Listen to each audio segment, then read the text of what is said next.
In this grade 12 economics video, we are looking at an essay question of the same 2024 May-June question paper that we've been dealing with for the past two videos. If you haven't seen those, make sure you go back and you see those. But in this one, we are going to jump to the question on protectionism and free trade, and that is our essay question. The other essay on this question paper is on the business cycle, and as you know, we have already done more videos on the business cycle, as well as an essay predictions video that includes an essay on the business cycle. So if you need that one, go back to those videos. So the question paper, as before, is still linked in the description box below. We are in section C, particularly at question 6. So you know that your section C, when you open it, is going to start with an essay structure. We've talked in detail over and over again what you can make of this essay structure.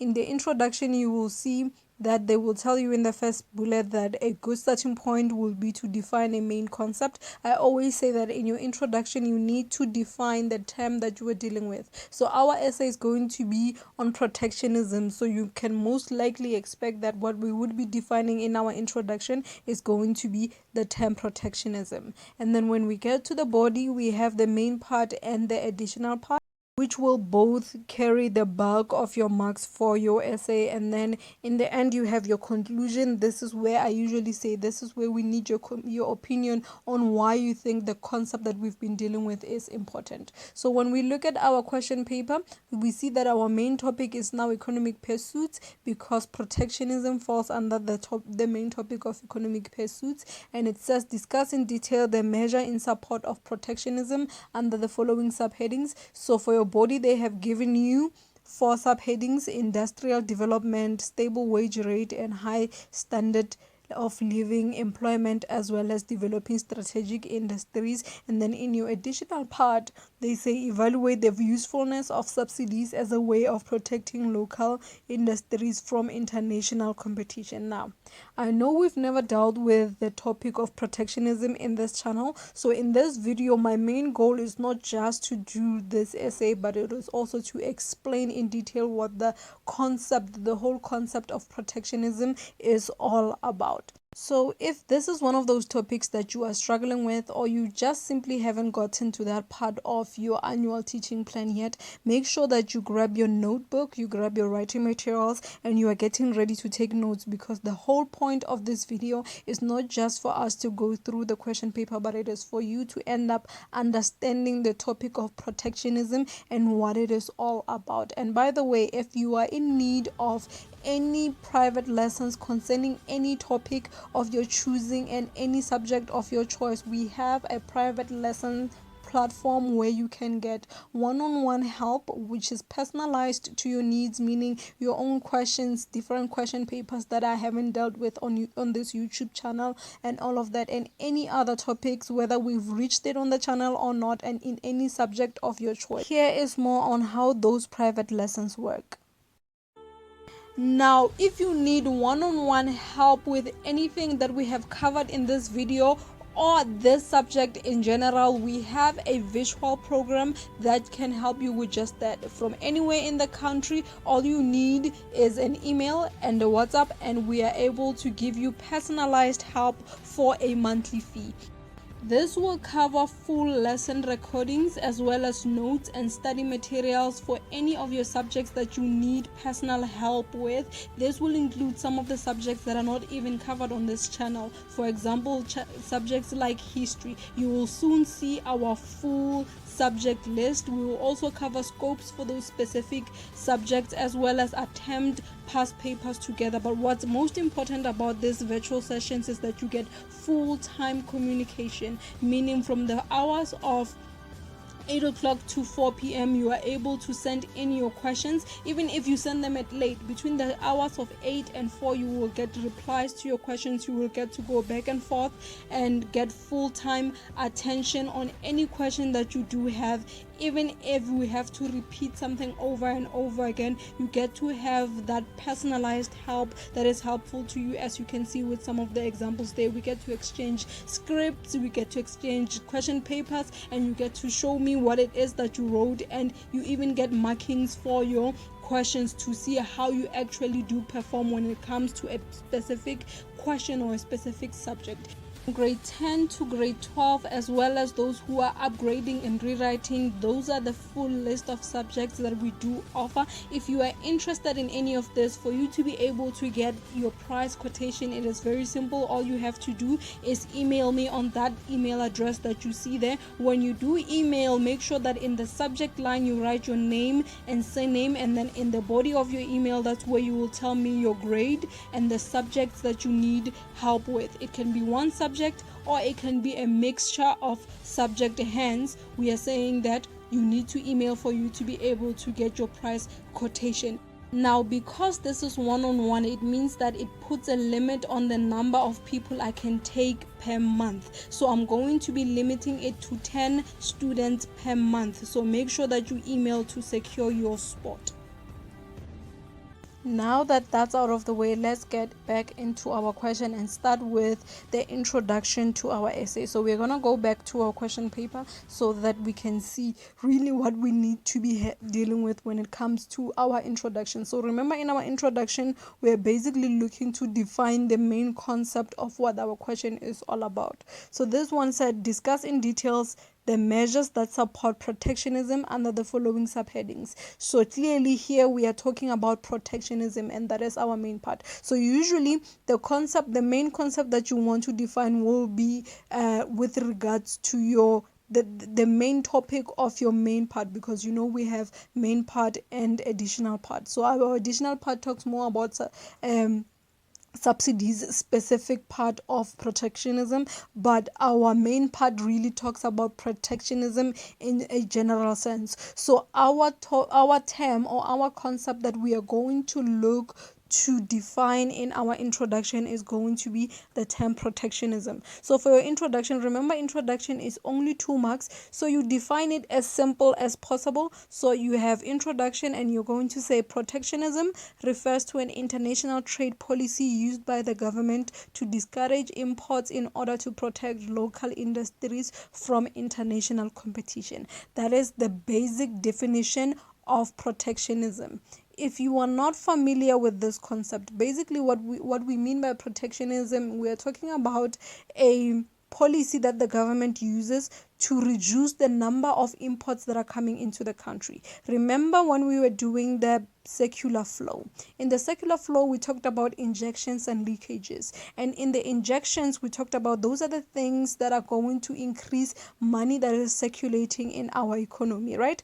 So things like exports, because exports is now us selling goods from our country to other countries. So for example, if we are selling platinum from South Africa to the US, they are paying us in dollars. Those are the dollars that are going to come into South Africa's economy, and they are going to help the growth of South Africa's economy. So exports are a good thing. However, imports are the opposite of exports. Imports are now us as South Africans going to America to buy whatever they are selling. Now, what that does is, first of all, it takes out our money and puts it in the American economy.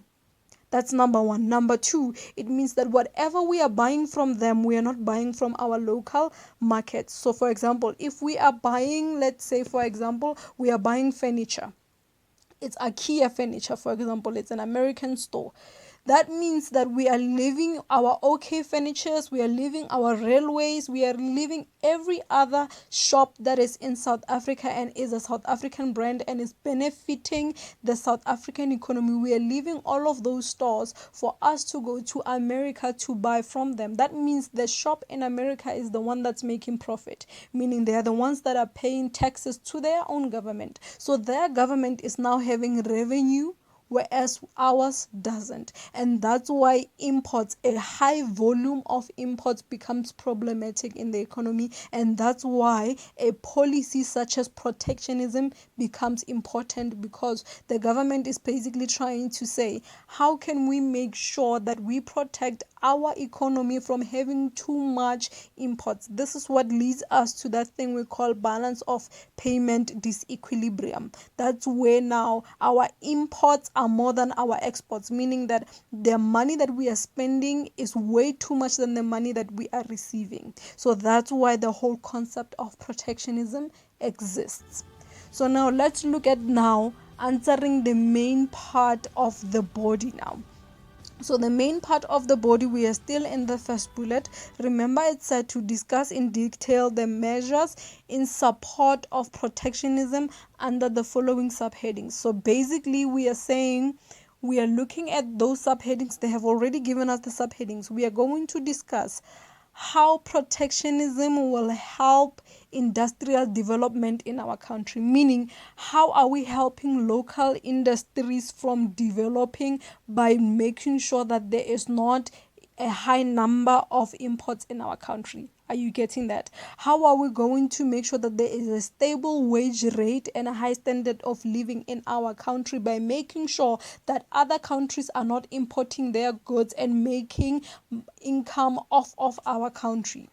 How are we going to raise employment? That is subheading number 3, with the use of protectionism in our country. And how are we going to use that same system or that same policy of protectionism to make sure that we are developing strategic industries? So I hope that makes sense. We are still talking about what we talked about in the introduction. Is just now we are being specific as in terms of subheadings as to how protectionism is going to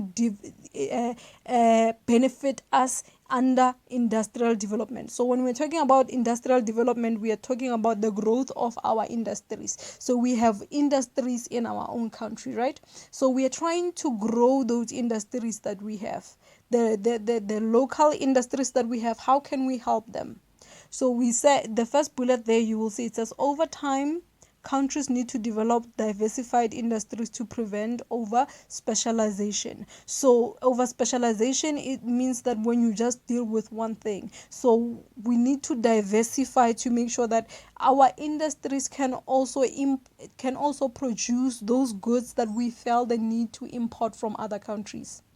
You see, because that's going to help us to not import as much. Because sometimes people import goods out of necessity. They import platinum because they don't have platinum in their country. So how can we make sure that we develop some of the goods that we can? Obviously, with natural resources like that, we cannot. But there are some things that we can produce for ourselves. We can develop our industries to create ourselves. So all of those points that you are seeing there are going to just they're basically explaining to you how we can use protectionism to develop our industries and how that's going to benefit us. So you can pause the video there and take down those notes. I'm not going to read through them, but you can pause the video there and write them down for yourself. Make sure that you summarize them in the English that you can remember best, and make sure that you can also tweak them to be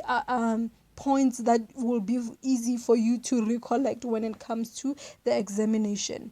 Our second heading was a stable wage rate and a high standard of living. By stable wage rate, we are talking about making sure that the workers in our country are getting a stable wage rate. A stable wage rate meaning that it's an income that they are able to live on. For example, the minimum wage.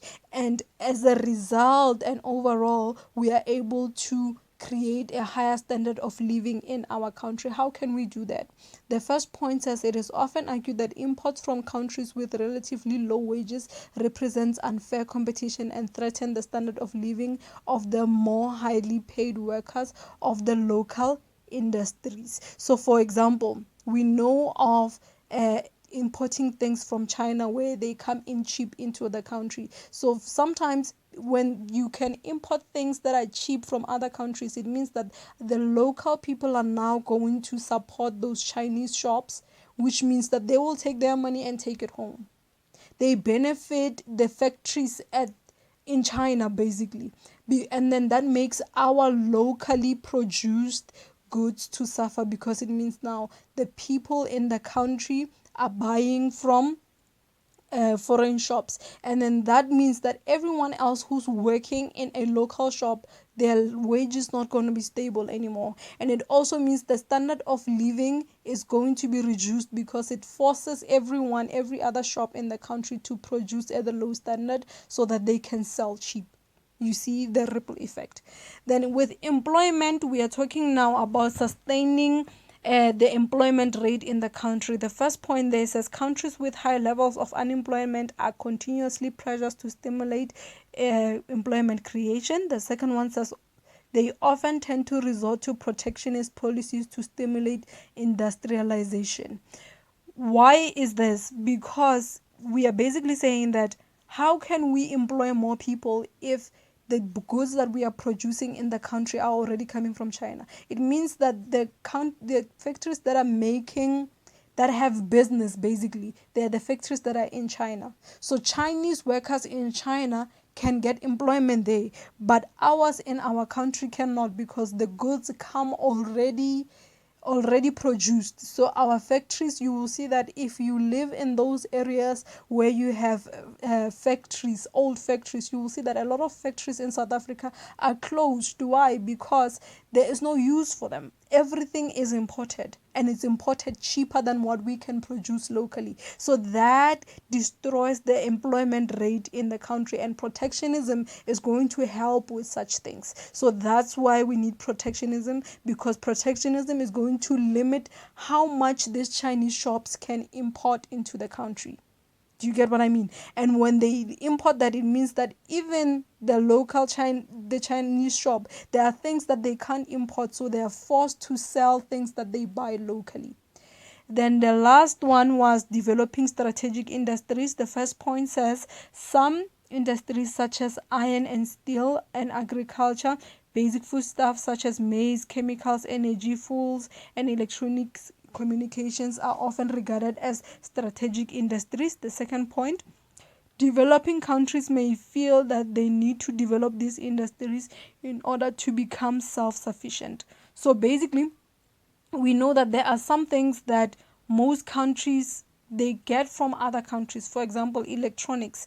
Most of the electronics that we use in South Africa, they are imported, and that's just what it is. They are imported from either American companies like Apple, and some are from European companies, and most of them are also from Chinese companies or Japanese industries like your Huawei. So electronically, the electronic industry in South Africa is not doing so well on its own.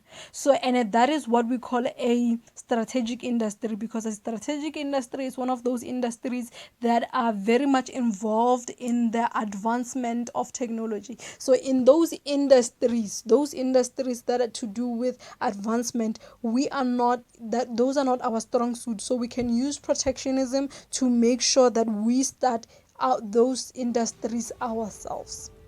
Then we get to the additional part of our question paper, and in the additional part, remember they were talking about the use of subsidies. It said evaluate the usefulness of subsidies as a way of protecting local industries from international competition. If you don't know what a subsidy is basically a government grant, but to a business or to an industry or to a factory. So basically it's a government grant, the way that individuals get in, because when we get individual grants, we call them like SASA grants, but if they give it now to a business, we call that a subsidy. So we are saying, how will the subsidies, those grants, help with protecting local industries from international competition? Meaning, how are they going to help our local businesses to be able to compete with foreign businesses? Like, for example, we are trying to create an electronic company in South Africa that is going to compete with Apple. How can being subsidized by the government help with that? But before we get into it, you will notice that our question said evaluate. Evaluate basically means give the advantages and the disadvantages. So you will see here we said arguments in support, meaning the advantages of subsidies. So the first one says subsidies can help protect jobs in domestic industries, preventing mass unemployment that may result from foreign competition. So if you're not familiar with this, most local industries or local firms or factories had to retrench people when these Chinese companies started to take over, because what they could do is they could bring in merchandise from their countries for cheaper, which meant that there is no need again for us to produce things locally, because producing locally is now more expensive than just importing. So what that did is everybody else who had a job at a factory had now lost their job. So that's what we mean by subsidies now, is now the government giving that factory money for it to help it stay afloat, to be able to pay its employees, to be able to make its monthly payments and monthly bills, because if they can't, they're going to be forced to shut down, and when they shut down, they retrench, and retrenching unfortunately means it's going to be a mass unemployment, because it's going to mean that it's a number of people that are losing their jobs. So those arguments are going to be anything else you can think of that can support us now using subsidies. So there are things really that you can just come up with. And then we also have arguments against, meaning that these are our disadvantages. The first one says subsidies can distort market dynamics, potentially leading to inefficient resource allocation and overproduction in protected industries. Here we are talking about the issue where now, because the government is giving that business money, it means that they can now just keep on producing without even worrying about making profit. The thing about that is that it's going to be an inefficient allocation of resources, because it means that we have to now, you see how when the government gives people grants, they just give everybody grants. It doesn't matter, so long as you meet the criteria, a certain criteria, you get those grants. So basically they're saying that it's going to be an inefficient allocation of resources, because what if we are giving a grant to a business that the product that they are producing really is not a good product, but that business is getting a government grant every month, so they're not even seeing the effect of their product not being a good enough product, because they keep staying afloat. So they're not forced to change, they are not forced to come up with innovative strategies in order for them to improve their product, because regardless of what happened, no matter how bad their month is or the year is, that company will stay afloat, because why? The government is going to keep giving them a grant, whether it's year on year or quarter on quarter. So that it distorts a market dynamic, in that the laws of supply and demand now, they're not really working effectively. So with all of these questions, make sure that you pause them and you take down these notes, you write them in the English that you will understand. My main goal is that you understand what we were writing under each heading, because that's what's important, because you can always add anything so long as you know what we are on about. Then we get to the part of our essay conclusion. So our essay conclusion, we are not trying to introduce any new concept. I always say, to make your life easier, tell us why you think that our main topic is important. So for example, here we were talking about protectionism. So in your conclusion, in your opinion, why do you think protectionism is important? Or you could tell us why you think it is not important. Either way, it is your opinion. So long as it is your opinion, we are good, and that would make a good conclusion. So here I said protectionism is important because it reduces the volume of imports, which are a leakage in the country's economy. Sweet and short, and that's the truth of it. Why do I say that? Because we want the volume of imports to reduce, because they are actually a leakage in the economy, and leakages are not good in the economy. What we do want is injections in the economy. So what we do want to increase is our exports, not our imports. The other way you could have put it is protectionism is not important because it will, if all the other countries are protecting their economies, it means now we cannot export to them, which means we cannot make the money that we need to make. So basically it's your opinion there, and you cannot go wrong. The only way you can go wrong is if you said nothing. Please, please, please, please make sure that with this video you pause on each slide, you write down your notes as you need to. Unfortunately for this one, there are no notes in the description box below. There's only the question paper, but all that you need to know with concerning this video is all on the slides of this video. So make sure that you pause this video and you write down your slows, and I want you to challenge yourself that in those slides that you are seeing, add one more point to show that you understand what you needed to write under each heading. Because if you do understand what each heading is about, you will be able to add one more point to those points that you are given. And that would conclude your essay question. To have YouTube recommend you more of my videos, be sure to click the like button and subscribe to the channel. And if you have any questions, leave them in the comment section below.